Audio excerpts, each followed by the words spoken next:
This is basalt. I wish that I had some smaller pieces, but I was really looking forward to trying wood on this.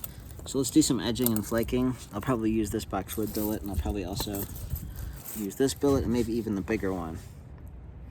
Let's start here and then see what we can do.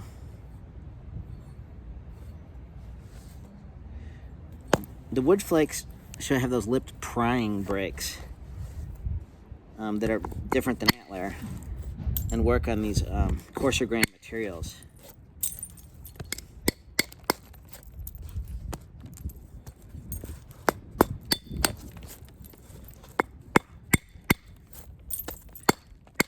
I've got some good comments on the wood video. If you want to look up wood napping, aside from what's been published, there's a great thread on Paleo Planet. I don't know if Paleo Planet's still around, but Pete Davis in Virginia started a wood thread, and it's got awesome information, so I'd look at that. And on sites where wood napping has been done, there's been some really good archaeology by Jack Creston and others that I've mentioned before. I think Eric Callahan. There's of course, some French snappers that worked on some wood percussion too. So, and there's proofs in the flakes. It soaks and lips so differently that there's some really good evidence for it. So, I think it's the coolest part about flint napping as a hobby is you can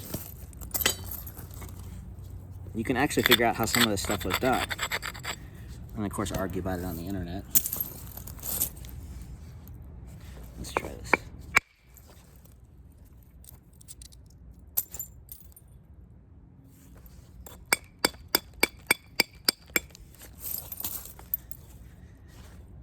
I'm probably going to make like a bi-pointed blade out of this. And hopefully I won't break it. On the tougher quartzites, I probably would be padding up and working more on the outside of the leg. On this, it's so brittle, I think I'm going to do a lot of this trimming up high.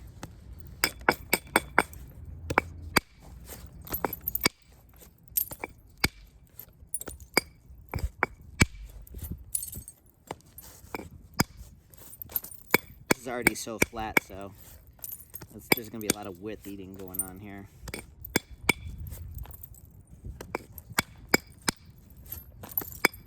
I don't need a lot of abrasion for these short trimming flakes. I'm just trying to get this smooth to clean into here. Let me get my softer hammerstone.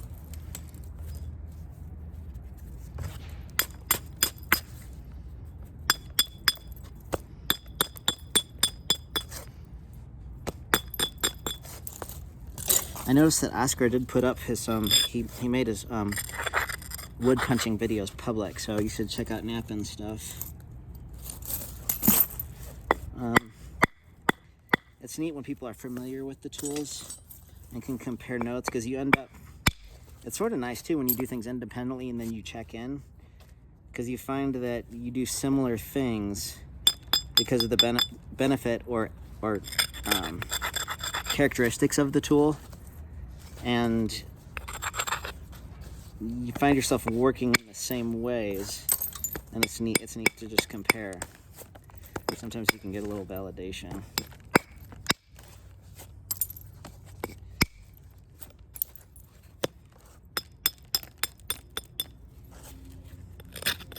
And then random experimentation is good, because then you can compare the archaeological materials. So what I've liked to do with my flint napping is just sort of go into no man's land and do stuff, and then that way you're not just like inserting your bias right into the project, right? It's pretty easy to get overlapping results and then think that you're for sure right, but like my little pressure flaking that I use for my anvil stone, I just used that and it worked, and then years and years later somebody would be at an artifact show and they say, I've got one of those, and then show it to me, and it has the polish from the hand on one side, it has the slightly dished face on the other side with the cone scarring from flint. I'm like, holy moly, I never thought I would have seen that. And it just makes you feel like, not that you wouldn't have done it otherwise, but that it's good to see somebody else in the past had that same idea. And so the same with the drilled punches, the shaft punches. Made those and then ended up seeing a bunch of those. So it's hard to convince people you're right, and my goal has been to try to not convince anybody I'm right, and then just sort of look for similarities between knappers with traditional tools, and then eventually maybe seeing that in the record. But that's why I geek out on this stuff.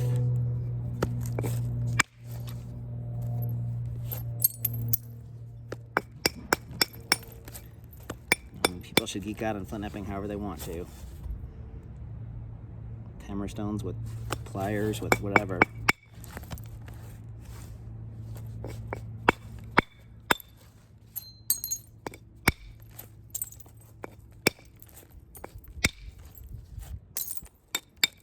Sometimes I feel like I ought to wear a white collar because when I meet people, and a lot of times I'll get I used to use antler, but like an apology tour, and I don't need that. Everybody should do what they want to do, but it's fun if you're really into old artifacts to have people that share your experiences with you, because it makes it fun.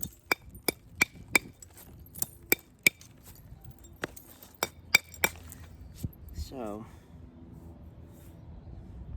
I still need to lose more width and do some smoothing in here, and then I'll come back and when this edge is turned a little bit, and then come through this way.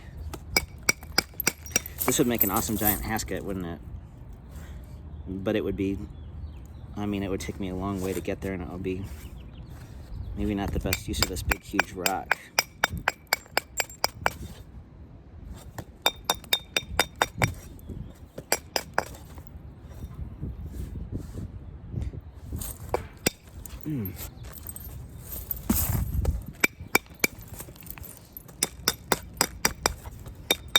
If I was going to abrade this and take big flakes, I would end up getting very wide flakes that would flatten that, but I'd like to just keep it a little bit smoother right now.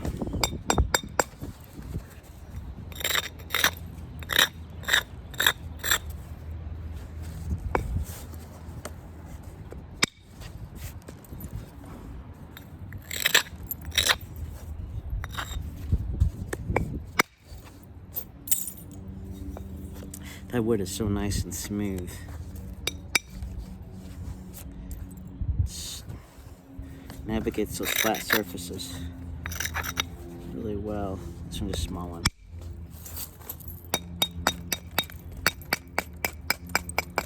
This is like butter compared to that quartzite.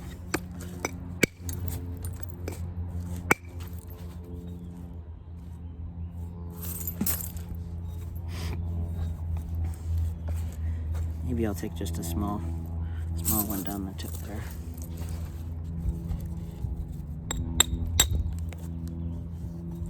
I don't like the really heavy edges. Just need to be a little more slight.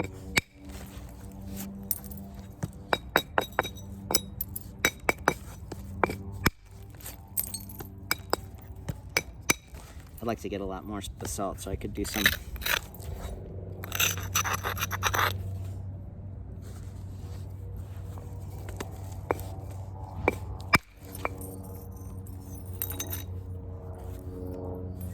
that flake right there. If antler wouldn't have blended so nicely into that surface. It did really well.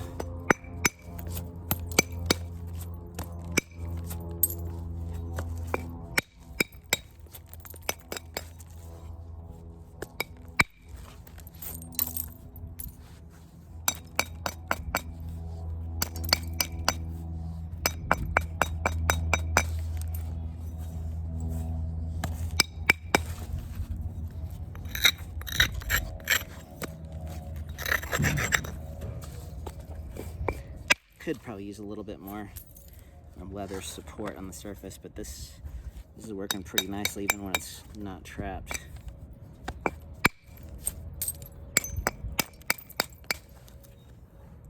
So when I was working on the quartzite earlier, I was using the middle part of this billet, and like Jim mentioned, Jack Crescent, he burnishes and burns the outsides of his billets. It helps keep them dressed and probably keeps the humidity consistent, and then kind of works with more the, not the point, but just off the edge. And I found this not able to do really mass moving flakes, but that was on a high plane.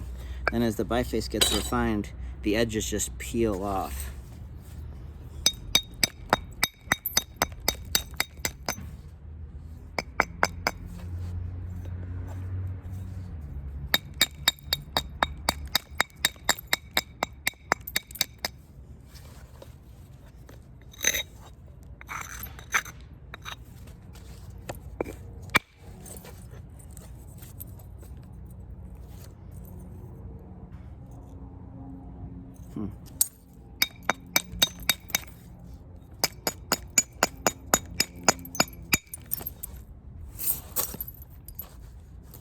Probably need soft hammerstone trimmer on that square edge. That termination is different.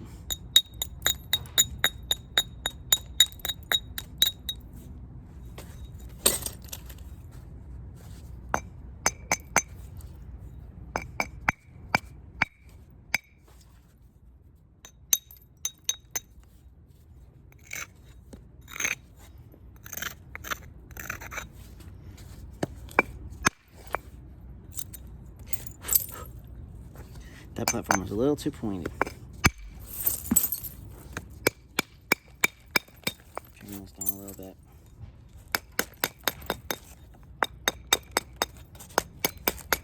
Helps to get those platforms adjusted wide one way or the other. Sometimes you don't have to do it all on one face. You can kind of do an alternate bevel. If you're worried about being turned too low, sometimes if you're working on a wide bay face, you can get a torqued edge. But if you sort of make it like a hair hay kind of bevel, then you can turn and like do this side and then do this side, and then you can kind of split the difference and then straighten it up with your finished percussion.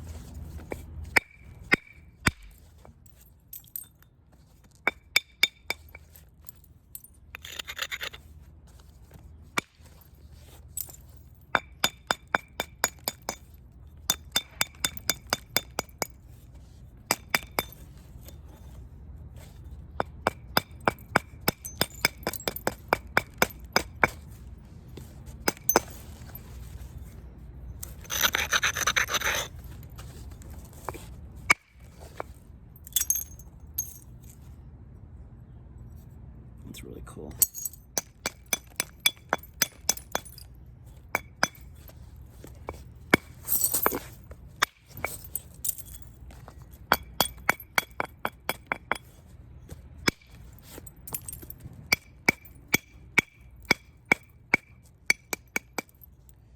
Probably actually hammerstone nipped that one. I want a nice ridge to get through and get to the middle after I do this face.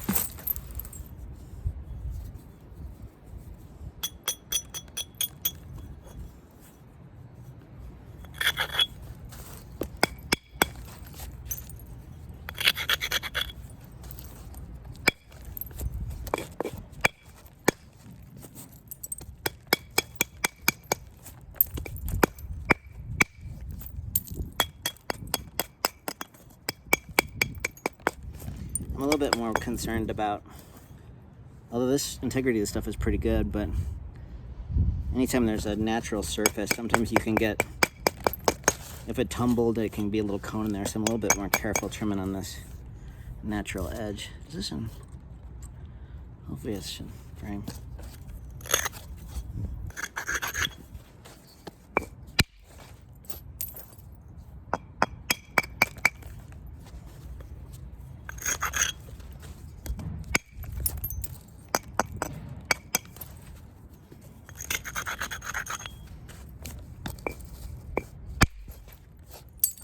Those are so neat.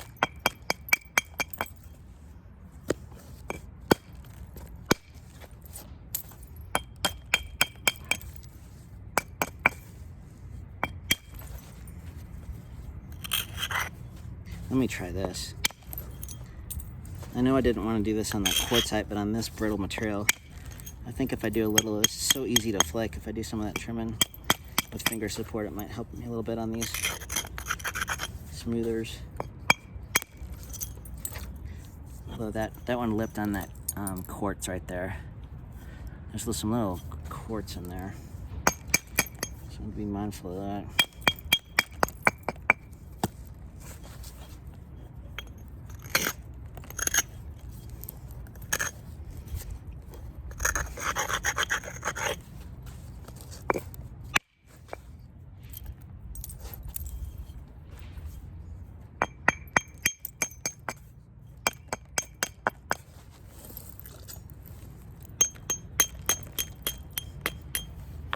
I leave platforms on standby like here, in case I come through and something happens. I've got avenues.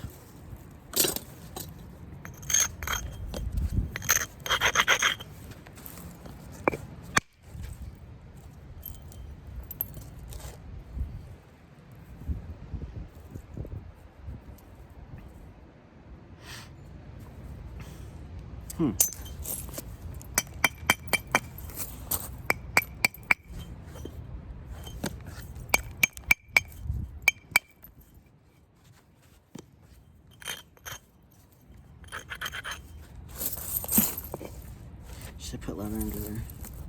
Since this is higher up, I'm gonna put just a little leather. Raise that one off the edge. Probably don't need it, but what I need to do is make a pocket in the outside of the pad that I can use as a little bump and support right off the platform.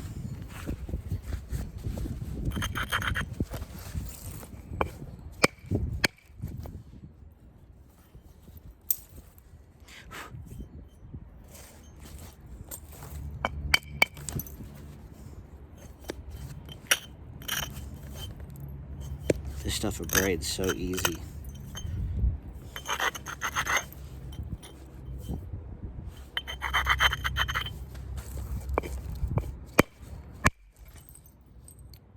I didn't hit that quite right. So now my platform here is going to fix that.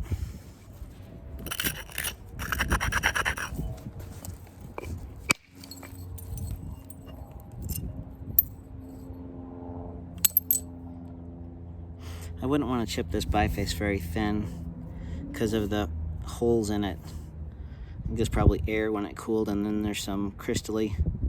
Same kind of stuff than an obsidian gets like ash. I guess it's probably ash crystals.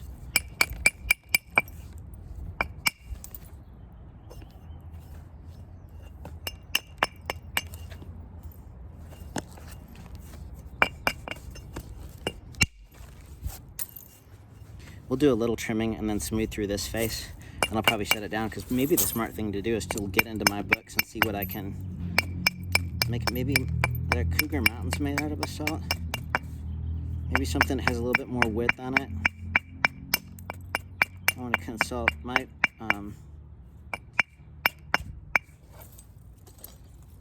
knowledge of the Western Great Basin stuff isn't as much, so I don't have a lot of basalt, so I want to ask a couple of people what you think I should do with this, and then I'll get back to it probably. Because it would be kind of fun to just see how thin a biface I can make with wood just for fun. But I think this is gonna get pretty weak.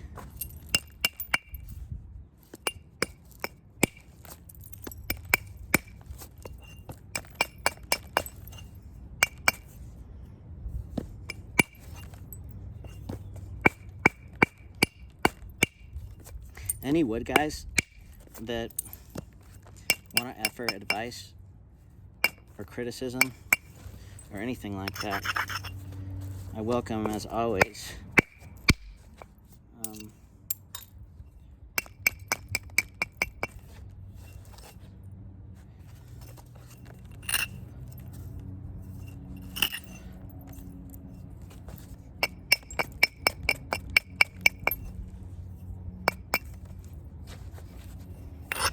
Wood guys or gals.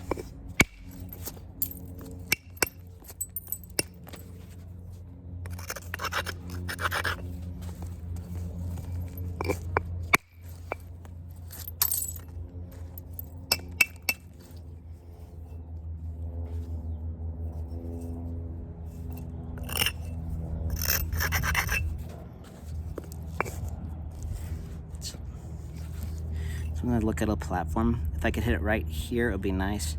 But see how that edge is rolled up? If I dull that too much, and this stuff is brittle, I might get a little crack there.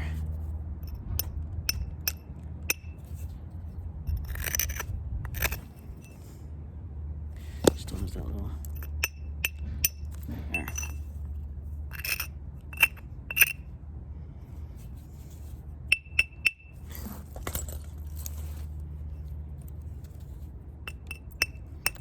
I talked to my buddy who's got the copper tools the other day. He's got he's got his garage loaded with stuff, and it's in a crate like behind a car or underneath some stuff. But I will get over there and borrow his stuff and then show the differences in platform setup. I've done enough thinking around with copper. I haven't really finished. I think once at the Water Creek napping around the late night napping session, I picked up a flake and finished a little side notch, but there's not going to be a learning curve. I'm just going to dull the edges more and then kind of show the difference. Because the experience I've had napping with wood and antler and ivory and things like that and hammerstones, it's not going to be an issue to make whatever with the copper percussion.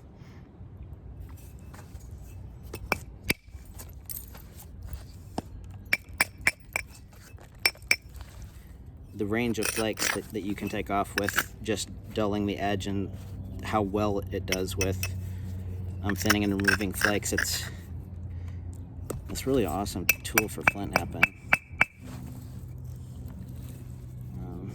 But the finishing stuff and looking at old artifacts so long and then looking at the ranges is not avoided out of it.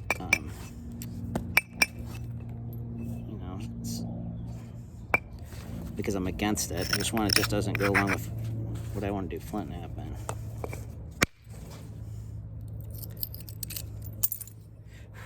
Yeah, these nice smooth flakes are so cool.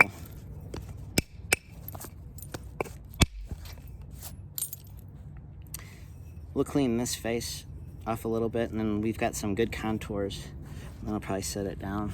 It's already at 23.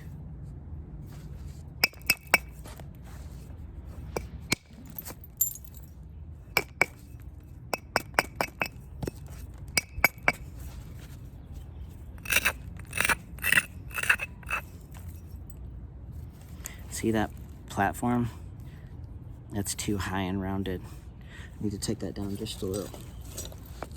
This is probably a better hammerstone for that because it's smaller. Just careful little.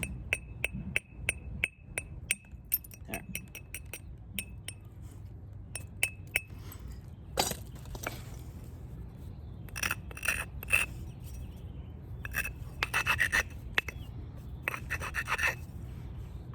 See, it's flatter.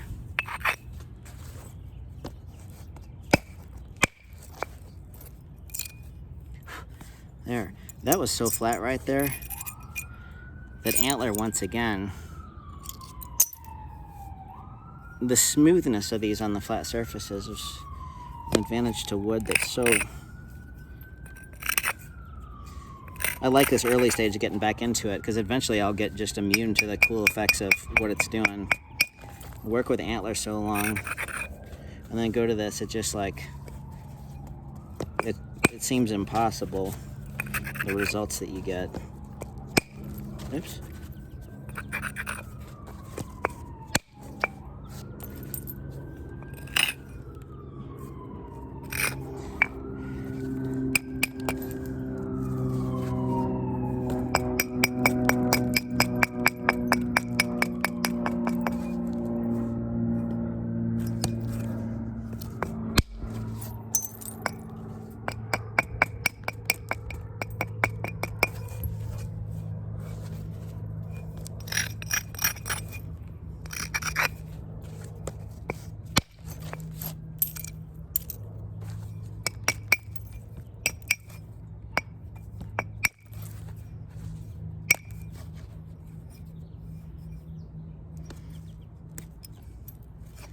Maybe try.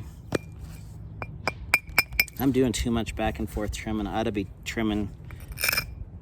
I'm not efficiently napping right now.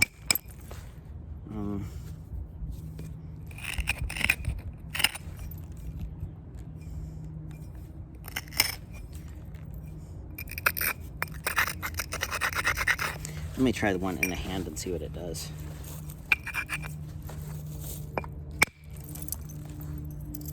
I hit a little bit. I hit the platform and I hit a little bit over. A nice cleaner.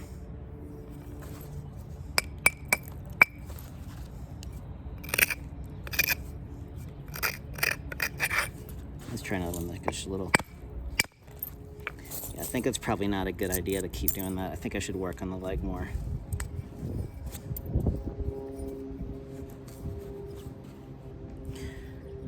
Okay, well, I didn't really do much thinning, but I've got smooth flakes and pretty well in control.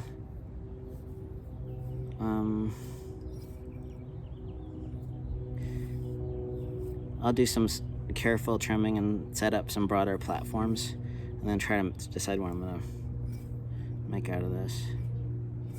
This is Boxwood once again. Need to maybe dress that up a little bit.